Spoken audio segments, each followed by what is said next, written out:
In this tutorial, we're going to do a deep dive into channels and get a really good idea of how red, green, and blue color mode works in Photoshop.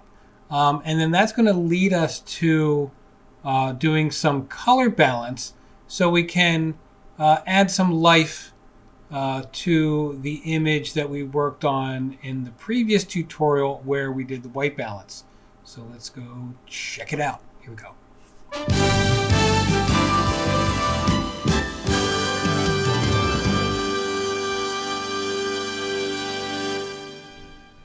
So before we jump into color balance, I think it's important that we understand RGB color. And to do that, we're going to take a look at the channels panel in Photoshop. So we get a kind of a deep dive understanding of how RGB color works in images that you see on a computer monitor. So I have a blank document here. It's an RGB image. I have my channels panel open. You can see that there is an RGB channel, which we'll call the composite channel, because it's a composite of these three components, red, green, and blue. So we'll refer to them as component channels.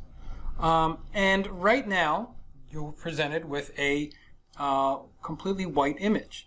And that means that there's full light going through every single channel, because if you look at red, green, and blue, it's white, white, and white, and therefore a fully white image. So what we're going to do is just to demonstrate what happens once we start blocking off color in these channels is I'm going to go into the red channel. I'm going to take my elliptical marquee tool and I'm going to draw a circle. If I hold my shift key down, I can lock that into perfect proportions, and I'm going to move it somewhere in my red channel, and you can see that I have the red channel is selected. Nothing else is selected. Red is visible because this little eyeball icon is there, and the other channels, they do not have an eyeball. And what I'm going to do in this channel is I'm going to go to the Edit menu and I'm going to fill this with black. All right, and then I'm going to go to the Select menu and deselect. So now let's go back to the composite channel, the RGB channel. And lo and behold, we don't have red in here, but we have cyan. So what's happening? What's happening is because RGB is made up of the red, green, and blue information, we're allowing blue and green to pass through, but we're blocking all of that red information. And by doing that, we're left with cyan. Now let's go into the green channel, and we're going to draw another circle, holding my shift key down, and I'm going to move it to where I think it might overlap with the red, somewhere towards the center, and up a little bit, and I'm going to go to the Edit menu again and fill, and I'm going to fill that with black. And again, we're going to go back to the RGB channel, and I can leave the selection going here if I want. That doesn't make that much of a difference. And now let's take a look at what's going on. Where I drew the circle in the green channel, it's blocking off light from green, but it's allowing red and blue to pass through, and therefore we get magenta. Now where the two overlap, where red and green overlap, and it's blocking red and green information, now it's only allowing blue light to pass through there. And that is the only channel that's visible, and therefore letting all of its light to pass through. Now let's click on the blue channel. I'm going to move this selection over to the right, hoping that it'll overlap a little bit on my other circles. And I'll go to the Edit menu and fill, and I'm going to fill that with black. And now let's go back to RGB. So now what's happening is where I have drawn a black circle in the blue channel, it's blocking off blue light, but it's allowing red and green light to pass through. And in computer color world, when we mix red and green together, we're getting yellow light. Now where it's blocking blue and green light, I'm getting red. And where it's blocking blue and red light, I'm getting green. And where it's blocking all three is where I get black. So in computer color, in RGB color, red is the opposite of cyan. Green is the opposite of magenta, and blue is the opposite of yellow. Now, I want to open up another panel. So I'm going to go to the Window menu and click on Info. And this is just going to tell us information about what we have in the document. As I hover my cursor over these specific areas, you're going to see in this RGB 3 numbers. And those represent the amount of light in each channel. So if I'm up here in the cyan, it's saying there's 0 light because we did indeed draw a black circle there, but 255 and 255 levels of light in green and blue. And if you remember back to the white balance video, 0 is black, 255 is white. So as I move on to the blue, 0 for red, 0 for green, 255 for blue. Same thing for the red, same thing for the green. For the black, I get 0, 0, and 0. If I move out into the background, I get 255, 255, and 255. And so that number is referred to as a triplet, an RGB triplet. Now let's go take a look and see what happens in these channels if we draw something other than black, what that will do. For this, I'm going to make a new file. It can be any size, it doesn't matter. I'm using 1920 by 1080. Click on Create. And I'm going to click on the red channel, right? Remember, that is the component channel. RGB is the composite channel. I'm going to take my gradient tool. I can type G on my keyboard to get there as well. And I'm going to go up and change this to the black to white gradient. And in each component channel, I'm going to draw the gradient in a different direction. So in this one, I'm going to start in the upper left and go down to the bottom right.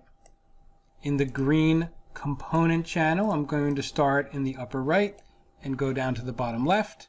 And in the blue channel, I'm going to start at the bottom and go to the top. All right, so what's happening is that we're applying more than just black or white into these channels. We're actually applying different degrees of luminosity or a different amount of gray or black or white. And each of these has a specific number. Remember, 0 is black and white is 255, and anywhere in between is one of those numbers. So 50% gray, for instance, is 128. Now let's go to the composite channel and see what we have. Now we have all the colors in the spectrum, right? In the upper left, we have closer to cyan because we blocked out most of the red channel up here as we transition down to white.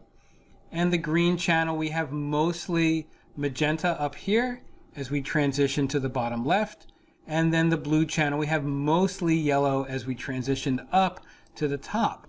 But what's also happened is that we have all these different degrees of luminosity from each of these individual channels that are mixing together at different intensities and creating all of the colors that we see. So again, if I pull out my info panel and I move this around, you're going to see that these numbers up here begin changing. And now what that's doing is it's just representing these different amounts of black or white information in each of these channels. Okay, so down here at the bottom where it's yellow, I have 4 for blue, 164 for green, 162 for red. Up here, 201 for red, 17 for green, 221 for blue, etc., etc.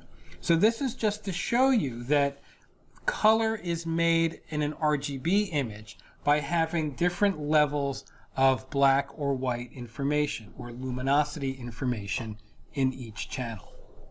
Now I'm going to click on an image that I have here just to see how this registers, right? In my sky, where there's a lot of blue, you can see that the blue number is the highest, right? 173, followed by green, 115, and red, 70. Yes, there's a little bit of red in the sky, and that's just to give it the shade of blue that we're looking at.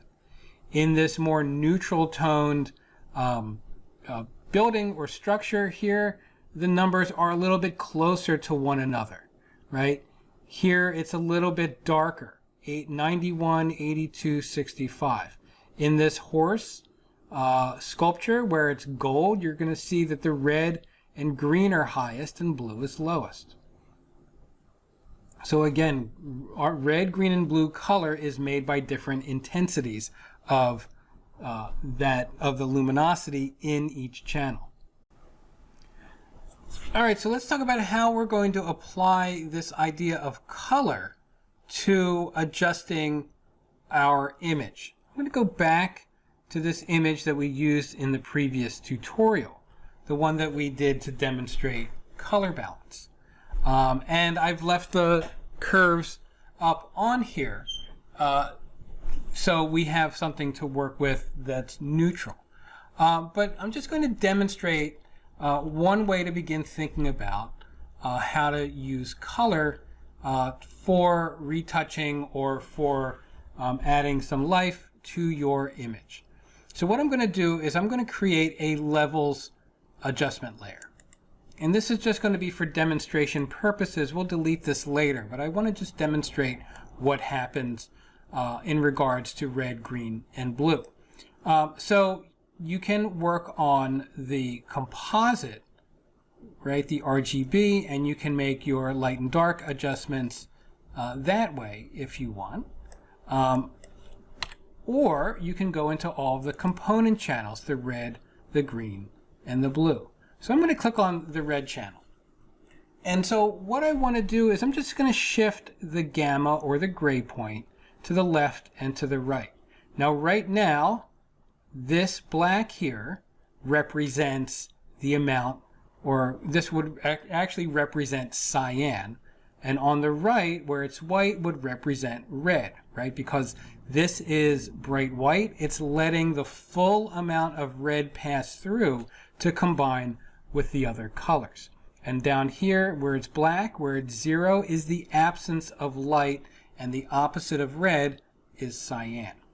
So if I shift the balance over to the right, what's starting to happen is we get more cyan in the image and less red, because we're now saying that 50% gray in the red channel has now shifted over to the right a little bit. And we can include more of this darker information in here, and therefore if there's more of this information, it then becomes more cyan.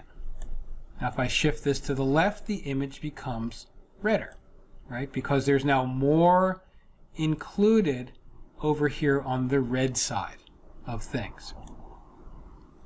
Now I can open up the histogram like we had before, and we can take a look at what's happening in here. You can see it in the red channel as I shift this from left to right. As I shift this over to the left, now you're seeing more of that red information is getting packed over to the right. And if I shift this over to the right, you can see that it's starting to spread out more to the left. Let's set that back to 1. Now, in reality, you would never do such a dramatic shift. You might shift it over a little bit to the left or to the right and say, well, I want the image to be a little bit warmer. So I'm going to go into the red channel and maybe push that over to the left a little bit. I'll go over to the blue channel, and because I want this to be a little bit warmer, I'm going to push this over to the right a little bit, and that's going to bring out some yellow. It's going to make the skin tone more balanced, more orangey, and bring out those tones. And in the green, magenta, if I shift this over to the right a little bit, I'm going to introduce a little bit more magenta into the image. Or if I shift it over to the left, I'm going to take away some of that warmness and start to cool it down a little bit. So the adjustments that you would want to make in here are very, very subtle. But it's just to say that you can go through each of these, and remember, if the opposite of green is magenta, right? So where I am losing green in here, I'm gaining magenta, and vice versa. And I'm just going to reset this, and I'm just going to delete this as well. Now the tool that I want to take a look at is called color balance, and that has an adjustment layer as well. So I'm going to click on my adjustment layer icon, and I'm going to click on color balance. And so the reason that I want to use this particular tool with this photograph is that after we did the white balance, the image became a little flatter, right? We neutralized the color, but we also kind of lost some of the impact that the image has. So what I can do with color balance is I can adjust the balance of color using this range of cyan to red, magenta to green, yellow to blue, right? These are our red, green, blue colors that are evident in our channels, as well as cyan, magenta, and yellow, which if we go into print, those are the colors that we use for CMYK. But we can also adjust this by different locations on the histogram: shadows, midtones, and highlights. The shadows are the area that's about this third of the image here on the histogram. Midtones would be in the middle, and highlights would be over here on the right hand side. So, and some of this becomes a little bit more objective or subjective, because you're making decisions based on the image and the story that you want to tell and the kind of mood that you want to make. But what we can do is we can start down here in the shadows, and we can decide that we want to warm things up a little bit in the shadows. So maybe we shift this over to the right a little bit, red, cyan, shift this over to the magenta, and shift this over to the blues. Now that might be a little much, so we can always dial it back if we want to. We can also use the opacity in the layers as well to make those adjustments. If you ever want to see this without the adjustment, just go over to the layer panel and turn on or off the adjustment. So now we can see that we're bringing a little bit more life back into the image. We're bringing a little bit more of a mood back into the image as well. Let's move up to the midtones, right? Remember, the midtones are all this stuff like in the middle, probably starting over here, and a lot of it in her skin tone. And so that's where we want to make some adjustments as well. And we don't want to go too crazy. With skin, you certainly don't want to go too cool. So we can make some subtle adjustments here. And I'm going to increase the yellow a little bit as opposed to increasing the blue like I did in the shadows. And again, I can turn this on or off, and you can see that now we're just bringing a little bit more color, a little bit more life, a little bit more warmth back into the image. And then if I go up to the highlights, remember this is everything, that all the highlights on her skin, a lot of the brighter information in the background. You can experiment with maybe cooling that down just a little bit, just to get some interesting contrast happening between the shadows and the midtones and versus the highlights. So you can turn that on or turn that off. Now that might be a little too green, a little too much, so you might want to dial that back and get a nice balance this way. Now there's ways to do this as a little bit more targeted, which we'll explore in further tutorials, but this gives you a general sense of how color is used in bringing some life back into your image. Now one final thing, as I said, you can always adjust the opacity in here. So if you feel like this is a little too strong, you can always dial this back to about maybe 50 or 60 and see if the impact is a little bit less. All right, so we're going to leave it at that for now. If you're doing this for my assignment, you can save this as a JPEG. If you're just doing this because you found me on the internet, thank you. Subscribe and like what you see, and we'll have some more tutorials, real basics for beginners coming up. All right, thanks.